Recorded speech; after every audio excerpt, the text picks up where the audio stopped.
and welcome to my channel, Fred Makes Things, and a bucket list video for you today. I'm not sure. Basically, I want to talk about projects that I would like to make in the coming months. So this video is not going to have any timestamps or anything on it because it's kind of just me chatting about what I have coming up, what I'd like to have coming up, things like that. So yeah, before we get started, I want to say hi to everybody. Hi to the new subscribers, the OGs, anyone in between. Hello to the people who are curious about what I have going on the channel. Anyone who's clicked on this channel for the first time, you are also very much appreciated. Your comments are so very welcome. And if you have things you'd like to see me try out, work on, let me know of them down in the comment section. So, there's going to be some loose categories to this video. First off, we're going to talk about projects I have in progress that I would really like to finish. So I'm going to talk WIPs first. Maybe there will be timestamps. I'm going to talk WIPs first. Then I'm going to talk about getting into like clothes and stuff, something that I've kind of moved a little bit away from. And then I'm going to talk about things I would like to make that I haven't gotten started on. And then lastly, we're going to talk about some other subscription boxes or things like that I've been thinking about getting started on, but I haven't gotten going on it just yet. So let's start with works in progress. I have a few. So we all know I've been talking about kittens in cups. I've been updating this the last couple of months on my channel for my quilt update videos. So I would like to continue working on this. I'm trying to make 22 or 24 blocks, and then I'm going to put it together a 20 block quilt. I'm doing the baby layout, the baby version, so it's going to be kind of in between the two sizes of quilts. But my goal for this is to kind of create or to get really consistent in piecing and in my blocks. I've bought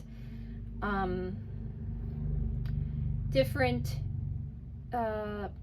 sewing machine presser feet to kind of like play around with it, to work with it. So kittens in cups is definitely on the list. Here's a couple of the blocks that I have already made, but I would like to continue on with that, work and make more of them than just a couple a month. Like right now I'm kind of slotting them in when I have time, but I would really like to sit down and spend more time kind of working on them, getting them going. Other WIPs, and these are finished quilt tops, table runners, things like that, that I just need to finish quilting or like backing or whatever. Like the top is done, I need to do it. First off, we need to talk about I don't even remember the name of this quilt pattern. Here's a picture of it. It's a cat quilt, and I made it almost 2 years ago, and I still have not quilted it yet. So I need to get that one finished. That's mostly made out of scraps. Then I have the oversized table runner that I made in the green and white fabric for another pattern that I've had floating around. I'd like to get that one quilted as well. I still don't know what backing I want to use, but I would like to get it finished. Thirdly, I have this quilt top here that I finished. It's a color value mystery quilt by Canuck Quilter. If you like this pattern, she does have it available on her Etsy shop. I'd like to get this finished getting quilted. Again, the top is finished. I know what the backing fabric is going to be. I have all of the batting. I just have not gotten around to quilting it. And then finally, I haven't mentioned my temperature quilt or my block of the month quilt from last year in my quilt update videos in a while, but I have them both back from the Long Armor. Here's the unfinished quilt top because I'd like to chat about finishing it in my quilt update videos.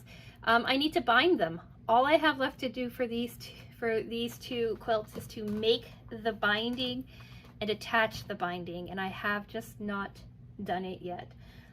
So for WIPs, that is where I'm at. Those are the quilting projects. I have a couple of crochet projects floating around as well. I have a hooks and needles purse I started that I haven't finished. I have some other projects I'm taking with me to Canada that I plan on working on, and we'll talk about those when I come back in a couple more weeks. And I think that's all for WIPs. I sure hope that's all for WIPs. It's quite the pile for me. It's starting to get a little, for me, it's starting to get a little overwhelming. I'm very much the person who likes to start a project and then finish that project before starting on a new one. Secondly, I'm getting back into clothing making, garment making. When I first started learning how to sew, it was garments. I mentioned this before on my channel, but I used to help my cousin make clothes. Like, I would pick out patterns, she would make them for me, and I would help her with that. I would help her with cutting out the pattern, cutting out the fabric from the pattern, pinning pieces together at times, lining pieces up, ironing seams, making sure things were nice and clean, nice and flat. And then she would actually do the actual sewing. And it wasn't until I started sewing like 6 or 7 years ago that I realized that she had me doing like 95% of the work, and that the sewing bit was like the other 5% of the work. And I was always just so grateful to her for making making some clothes for me. Like, she made my grad dress. That she did all on her own. I didn't help her with that. But that's where I started learning how to sew. So the very first projects that I made on my sewing machine when I started actually using a machine myself were clothes. And then in the last few years, I've really kind of moved away from clothes making. And I've started doing the Sewers Club boxes, lots of pouches, lots of coasters, lots of small fun things. A couple of years ago, I started to branch out into quilting and piecework and stuff like that. But I do really want to get back into garment making, clothes making. So a couple of years ago, or a year and a half ago, I bought this pattern here on the screen from Chalk and Notch, and I've been waiting to make that. I finally got the pattern printed. I got it printed in Edmonton, so I plan on making that with my cousin while I'm in Edmonton. And I'm very excited for it. Sewers Club sent me some fabric that I'm really wanting to use for it. Or I might use the Sewers Club fabric in a different pattern as well, but I'm using the fabric the Sewers Club sent me because it's absolutely beautiful, and I really, really want to make a dress with it. So that is on my bucket list, and that is going to be part of a video titled Things I Made While in Canada or something like that. The second piece of garments that I want to make is this retro Butterick B4790 house dress, wrap dress. I don't know what they call it, but this became super viral in a bunch of different pattern channels that I was watching, or I don't know, people talked about making the dress on YouTube, people were talking about making it on Facebook posts, things like that. And it was out of print, it wasn't available, but Butterick made it available, and when I saw that, I kept an eye on it. And then it was announced that the top 4 pattern companies, which are all owned by the same people, have declared bankruptcy or are going into foreclosure or something like that. So I went over to their website and I ordered this so that I could get it before it was gone, and I got it for $10, $8. I think shipping was more than the pattern cost me. So I'm excited. You can see it's a very simple kind of dress design. It's like a wraparound dress, and I'm so excited to make it. So I'm gonna make this with her, and I'm gonna make the other dress with her, and I'm so happy, and I hope that those two fabrics will lead into, or those two dresses will lead me back into making more clothes. The other problem that I find though with making clothes is that you like to touch fabric before you buy it, and here in Connecticut where I live, there are no real like garment fabric stores. I'm smack dab between New York and Boston. I live in the Hartford area, but there's really not a lot of stores around me that sell garment fabric. I did have a Joann's in my town, but they've now closed. And Michael's has like the saddest looking selection of fabric. We have a Hobby Lobby, but for personal reasons, I choose not to shop there. So I don't know what I'm going to do. Keep telling my husband I'm just going to take a train into New York and go like to the garment district and buy fabrics, but until I get back into working on garment sewing, I'm a little worried about messing around with nice fabrics. So hopefully this will help me, the two dresses I plan on making while I'm back home. Now let's get into patterns that have been sitting around waiting for me to make them. There's really only this one. It's the Hot and Heavy Purse or Iron Carrier. I started collecting fabric, or I have the fabric for this. I started collecting things to make this, but they have like a really big supplies list you had to pick up, and I really hate when companies send out a supply list and they want you to use everything that they already provide, like their branded version of webbing, their branded version of stabilizers, all of that stuff. So that kind of turned me off of getting it together. But at this point in time, I do believe I have everything I need to make this. It's also, like, it looks quite simple. If you hear the airplane, they're doing construction on the local airport's runway, and they've diverted the flight paths over my town, so that's been fun. But like the instructions for this,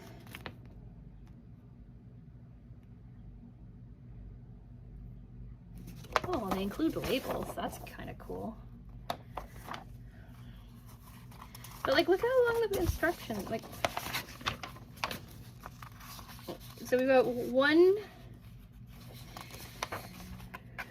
2, 3, 4, 5, 6, 7, 8, 9, 10, 11, 12, 13 pages of instructions, which is quite daunting. I'm sure that as I get working on it, it won't feel as overwhelming, but right now it just feels like a lot of work for just like a little bag. And I would be just making the little mini iron bag. I wouldn't be making the full-sized one. So I have this I would like to make as well. We do have the templates for it too, which is quite nice. I have some crochet projects I'd like to get started on too, some things that are saved. And I would actually like to start going back and revisiting some of the hooks and needles boxes, because we're coming up on a year of getting hooks and needles. So I'd kind of like to go back to the original projects and try them out again, see if my mind on any of those have changed from like the beginning boxes.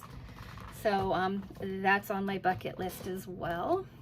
So now let's talk the last thing, and that is new subscription boxes that I would like to try.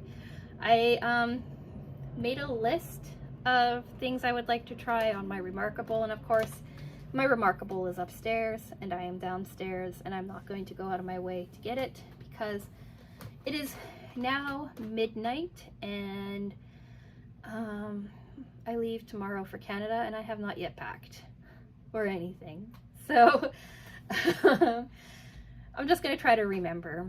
So there's a brand new bag making company, Sally Tomato, maybe, I think that might be the name.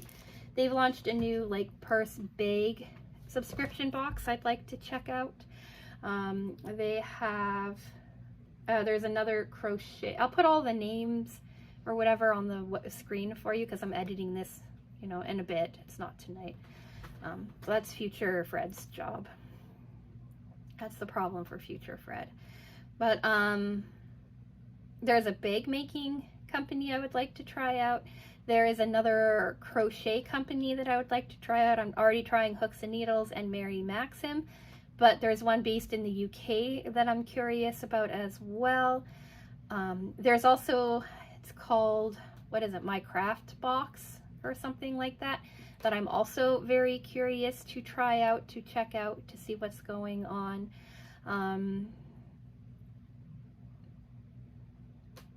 And then there's a fourth box called Bargello. I remember this one. It's called Bargello Box, and they do plastic canvas projects. Those ones are like 60 bucks a month, so I'm not sure if it's something that I'm super serious about, or 60 bucks a quarter, something like that. Something I'm not super serious about.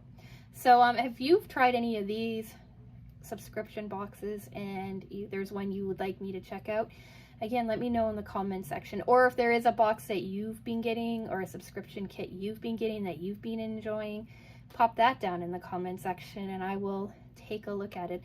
I mention it because, like I said, I'm going to be canceling Meowbox for my next round. I'm getting a July box, but then after that I've canceled Meowbox.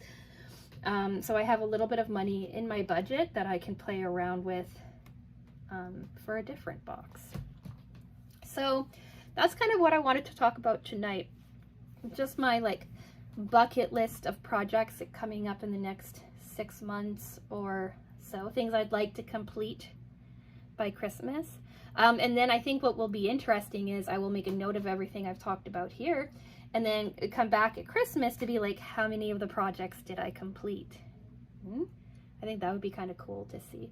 So yeah, let me know if there's like clothing patterns you'd like for me to check out, like if there are some go-to clothing things you'd like, if there's some go-to regular projects, go-to quilting projects, go-to subscription boxes, anything like that.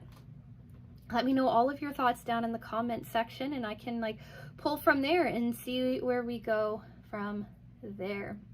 So yeah, that brings us to the end of the video, I think. So subscribe if you want to see how I get along with all of these future plans. Like the video if you like it. Let me know in the comment section too what you're working on, what your bucket list is, things you would like to complete for before the new year. I'd be really curious to hear all of that. Like I've been saying in every single video, I'm sure you're all getting tired of hearing it. I am away. I'm in Canada with my family working on projects and things like that. So I've pre-filmed a bunch of stuff and I don't know what's coming up and I don't know what has been, but there is a sewing room tour and organization video coming up. There's some Notions videos coming up. There are, there's a haul unboxing kind of video coming up. And after that, I'm not too sure. So I posted to my community tab the order that I believe all of the videos are going to be in. So if you're curious about that, do check that out. And I'm going to be back officially on June 25th, hopefully with a Sewers Club project unboxing video. So I think that's all I want to say. So I'm going to say, with all of that being said, thank you so much for watching, and I will talk with you again soon. Bye!